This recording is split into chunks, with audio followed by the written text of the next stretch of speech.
Hey, what's up guys? It's GavX. I wanted to show you guys some of my favorite tips for increasing your workflow as a producer in FL Studio. So my very first tip is a very basic tip, but learning all your hotkeys. First hotkeys that I really got down are my tool hotkeys. So like P is for the pencil, which is just like basically your clicker, like a mouse. B is for paint. So if I have this, I can paint it like that. C is for cut, like that. D is for deleting.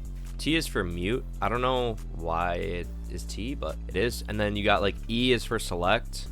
If you don't want to do that, you can do control with the pointer out. You can control and then drag, and it brings out your select tool. Z is for zoom. So like I can zoom in, zoom out like that. And then you have S is for slide, which I actually use this a lot. Let me just get an audio clip in here really quickly. So now that I have an audio clip in here, I can click the S tool for slide, and I can slide the audio. So if you watch right here at this 8 bar, I can slide the audio forward to have the loop start at a different spot. So if I match the BPM right now and I play the loop,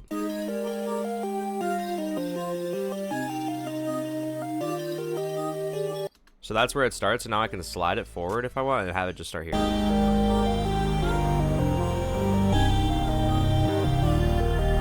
Like that. Another hotkey that I like to use a lot is Alt. Basically what Alt does is if you have it on Snap to Grid, which I always either have it on a beat or a bar, if I just slide it normally, it'll go every bar. And if I have it on a beat, it'll slide every beat. But if I hold Alt while I'm doing that, it'll slide however much I want it to. So it's basically like there's no Snap to Grid if I have Alt, which I like to do that when I'm recording audio clips, because then I can make a really, really small adjustment. Like if I hold Alt and I need it to go like a little bit, you know, away, that's a very small adjustment that I don't have to change my Snap to Grid for. Another hotkey that you can learn is Shift F. What this does is it turns on and off the fader. So if I have it like this, a lot of times I may not want to have the fader on, so I'll just click Shift F and then it turns it on, so I can't change the fade anymore. So if I click it again, I can change the decibels and I can play with the faders. But if I have it off, then it's literally just audio clip, so I don't have to worry about when I'm moving it. Like let's say I have the clip over here, if I want to move it and I accidentally misclick here, I don't have to worry about that when the faders are off. Another tip that I want to bring up is that in order to change BPM on something without having it resampled, is you have to put the audio clip on stretch. And now I did that for this one, so let's say I want to go up in BPM. The rest of them, this one's not moving, so it's going to change BPM, but these are going to be the same. So let me just show you. So right now it's at 160. Here's how it sounds. And then if I turn it up, so obviously it got faster. But when you have it on resample mode, here, I'll show you what it sounds like. So if I turn it up, it sounds the same. It's the same speed. So that's why you have to turn it on stretch. And a good workflow tip is to not to go in here and turn them all on stretch like that, but you can actually go into tools and then go under macros, and then it says switch all audio clip channels to, and turn it to stretch or stretch pro, whatever one you like better. So then you click OK, and then they all will change BPM. No matter how fast or slow that you go. Another tip that I would like to bring up is that let's say I want to chop this little sample here, but I don't want to go in Fruity Slicer. So I can click on this waveform up here and I can go down to chop, and I can select time based, which will chop in a certain interval of times, or repeating, or marching. So there's a lot of different things that you can do in order to develop your sound in your sample. Sometimes I like to chop it in beats. It'll just sound normal, except it'll have clicking. But other times, these three are very fun. The stutter, so if you go under chop, complex, and then stutter 1, 2, or 3, it adds something nice to it.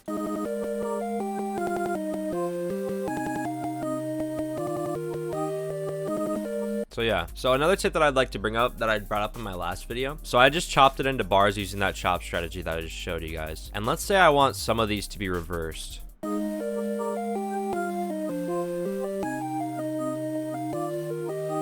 So let's say I want this middle one to be reversed. So all I'll have to do is hold Alt and double click on it. And now I can only change this middle one, because if I show you here, if I just normally double click on it, it will reverse the whole sample, and we don't want that. So if I only want to reverse this little piece right here, I can hold Alt and double click and click reverse. I can also change the pitch of this, which probably won't sound good in this context, but I'll show you how it would sound. So that's how it would sound. Or if I just reverse it. Sounds pretty cool. Or I can even mute it. Or I can take away some gain, make it quieter. Or I can add some gain, make it a little bit louder.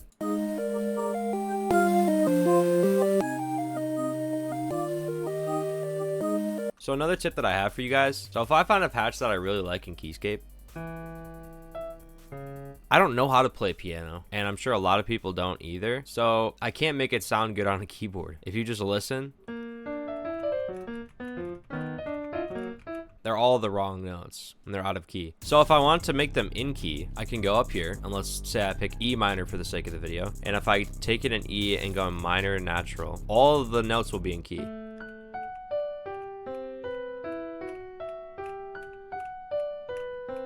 So as you see, I like to do that a lot when I'm trying to find different sounds when I already have a key or a main melody laid down. Another tip that I have for you guys is something that actually used to happen to me a lot when I first started using FL, and it happens to a lot of VSTs. So let's say I am looking for a sound and I want to hear how it sounds, because in Xenology, for example, if I click on it, it doesn't tell me. VSTs like Nexus sometimes will have a sample that will be ready to play for you if you just even click on the sound, but Xenology does not. So if I click on it, I don't know what it sounds like, but I want to play it, and I'm clicking my keyboard right now and it's not playing. So I realized that you actually have to click on the actual VST and then it will play. So after I clicked on the head bar, I could play. But now if I try to play the next sound, I'm clicking my keyboard and nothing's happening. So I'd have to go back and click it again. Obviously, that's a waste of time when you're trying to go through the sounds and still keep a good workflow instead of having to click on your mouse every 3 seconds to try and click on the head bar. But I found a hack for this. So if you want to play a sound without having to click the head bar every time, and this works for every VST. So you just click on this gear icon, then you click on the plugin options, which is a plugin and a settings cog. And now it's going to start you out in the settings, which you actually can do a lot of stuff in here. I haven't really messed around with this too much. And in processing as well, you also have many things to do in here. Also, I haven't messed around with this much. But for the trick that I found, you can just go into the troubleshooting section and go all the way down here to allow FL Studio to process keyboard presses when the keyboard focus option is on. I can allow this, and now every single time I click on a new sound, it will allow me to play it. So that's a good little hack for VSTs that won't let you play without clicking on the head bar. Now moving on to the piano roll. The first thing that I should point out is up here, which is snap to scale. I usually always put this in minor, and I'll put it in some type of scale. For the sake of this, we'll put it in E minor because that's what our keyboard is in. Usually matching the scale of your piano roll to the scale of your typing keyboard is a good way to make everything have context with each other. So if you play something on your typing keyboard, you know that it's in the scale that you're working in anyway. So if I put down some chords,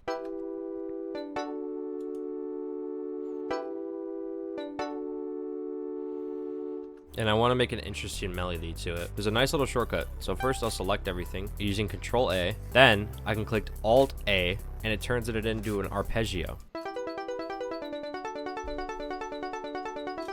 So now I can change the time manipulation and everything. So I can turn it up to 2 octaves. I can turn it to normal, which is just a normal arpeggio going from bottom to top. I can turn it to flip, which will flip the whole thing vertically.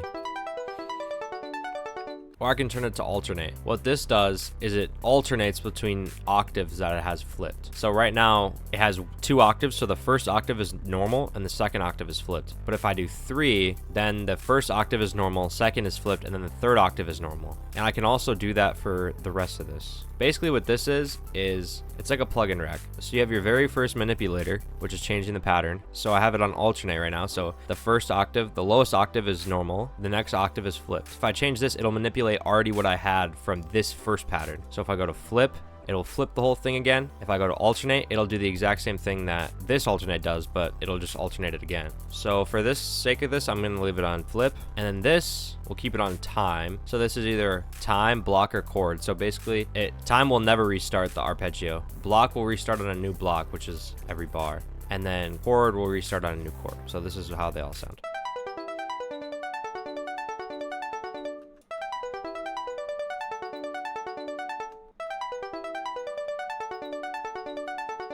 So for this, I like time. Another shortcut that you might want to know is something called flipping it vertically, which is basically what the arpeggio controls did. But if I do this, it'll change the whole thing. So it's the control is Alt Y, and it flips the whole thing horizontally or vertically, or both.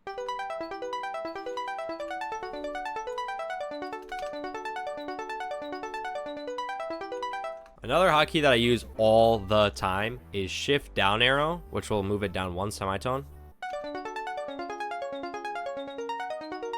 Or control up or down arrow, which moves it up an octave or down an octave. There's another hotkey that I like to show you guys. It's called the chopper. This is my note right now. And if I control A and click Alt U, it'll bring up a chopper. So I can play it while manipulating these to show you guys what it does.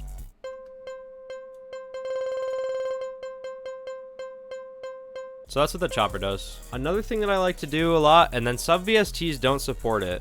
Some VSTs don't support velocity change, but Xenology does, so that's why I'm using it. Something I like to do a lot is Control A, select all, and then Alt R, which is a randomizer. Normally this will be what it is, and you want to turn off the pattern and turn on levels. If you look down here at the velocity control, you'll see the velocities change when I turn up the randomization. It's not super easy to hear, but it does add an effect in the final product.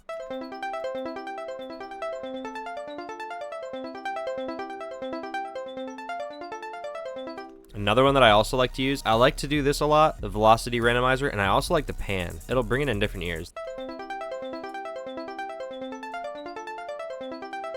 The last tip that I have for you guys in this video is honestly probably the biggest time saver for me. As you guys can see, I'm starting an empty FLP, nothing on any of the mixer tracks, nothing in the sampler, nothing changed at all, nothing like that. And I'm gonna show you guys how to set up a bass template, which is absolutely amazing. So the first thing that you would want to do in your bass template, or at least that I would want to do, is I would want to put on a master. So now that I have my master plugin put on, you can really do anything you want. Maybe if you wanted to add in low cut on the first mixer, then maybe name it low cut and have maybe your first couple instruments all going into that low cut, so you can have for your melodies. And then maybe you want to add, I don't know, maybe a separator and add your 808 preset on maybe your sixth mixer and name it 808. Maybe you want to add some patterns to your playlist. Maybe you want to just start out with a basic clap pattern. There's a lot of things that you can do.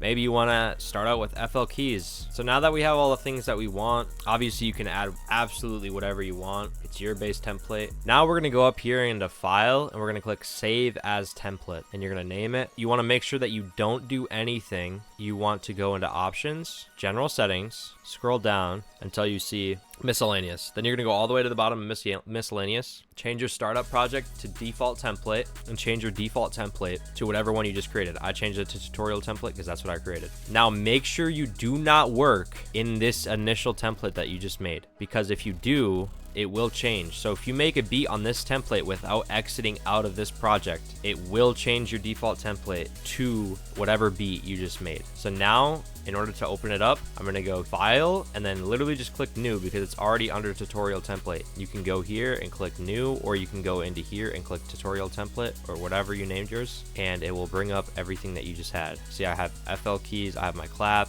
I have all my mixers, I have everything good and ready. So yeah, guys, that's basically the video. I hope this helped out some of you guys maybe starting in FL, or maybe even some people that have been in FL for 10 years, you know? Maybe there's some things that you might have learned from this video. Obviously, this video is directed more of a beginner video, but if you learned some things that you may not have learned before, even as a veteran, I'm glad that I could help you. If you guys want another video just like this, or if you want a part 2, please let me know down in the comments. If you like this video, feel free to like, and if you want to see more of my content, subscribe to the channel. I'll see you guys in the next one. Peace out.